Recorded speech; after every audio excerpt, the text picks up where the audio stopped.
Today we're at Jacob's well, near the town of Sychar in Samaria. And as we read this story, we see that this was not just a chance meeting. Rather, Jesus had travelled deliberately through Samaria just for this divine appointment. It was all part of a plan to meet this unnamed lady so that Jesus could speak into her life as well as into ours. Now, Jesus and his disciples had stopped for a break at Jacob's well as they were travelling. While the disciples had gone off into town to buy some food, Jesus simply stayed there at the well.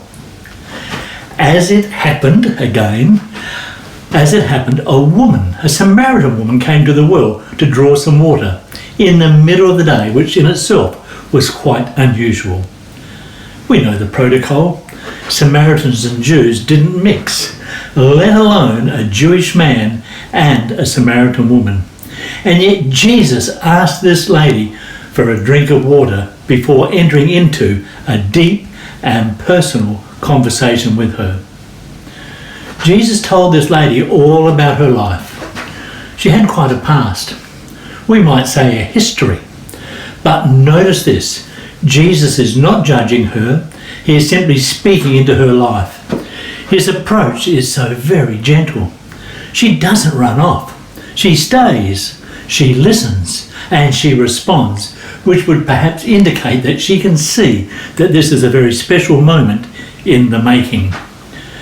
Jesus is fully aware of the hurt that she's carrying, the deep internal pain, the disappointment, the shame, the loneliness. Notice again, there's not even a hint of condemnation from Jesus. Culturally speaking, this lady was almost right at the bottom of the pile. Of course, she was a Samaritan, and yes, a woman. And the very fact that she was there to draw water in the middle of the day suggests that she was avoiding meeting her peers, who would normally come either early in the morning to draw water or perhaps in the cool of the evening. Clearly, she had a self-image issue because of her life choices. No doubt she piled the blame upon herself.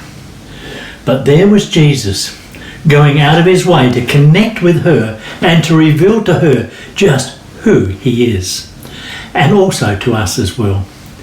Jesus could see the ache in her heart. He could see, as it were, the parched places within the space that she needed, that needed some special attention. He could see her trying to fill, as one writer described it well, her heart bucket with the well water that her world offered. Men, love, approval, and the like.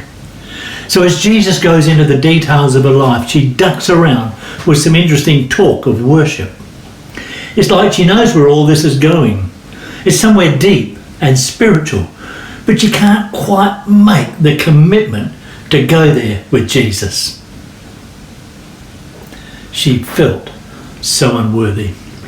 Now, most of us can probably relate to that lady in one way or another. But graciously, Jesus understands, and yet he gently presses on with the conversation. Then she says, I know that one day the Messiah will come. It's then that Jesus says to her, hey, that's me. This lady immediately leaves her water jug there at the well to go and tell the whole town about Jesus. Come and see a man who has told me everything I've ever done. And they came. They all came. They all hear Jesus, and many put their trust in him that day. I love this story, and I'm sure that you do as well, but it does challenge us. I love that this woman was given a new reputation and a new purpose, right in a very ordinary moment. I love that Jesus met a woman who was not perfect, and he spoke into her life in a beautiful and non-judgmental way. And I also love the tiny but often overlooked bit in the story where she leaves her water jug there at the well so that she can get back to the village as quickly as she can. I wonder, is there anything that you need to leave behind today so that you can tell others about Jesus, so that you can be active in your faith. This unnamed woman of the well met Jesus and her life was never the same again. No shame, no heavy burden to carry. Jesus has made her whole. She was like brand new again. Know this, he did it for her and he can do it for you and for me. So why not seek him out while you're able? I trust that you have a wonderful week.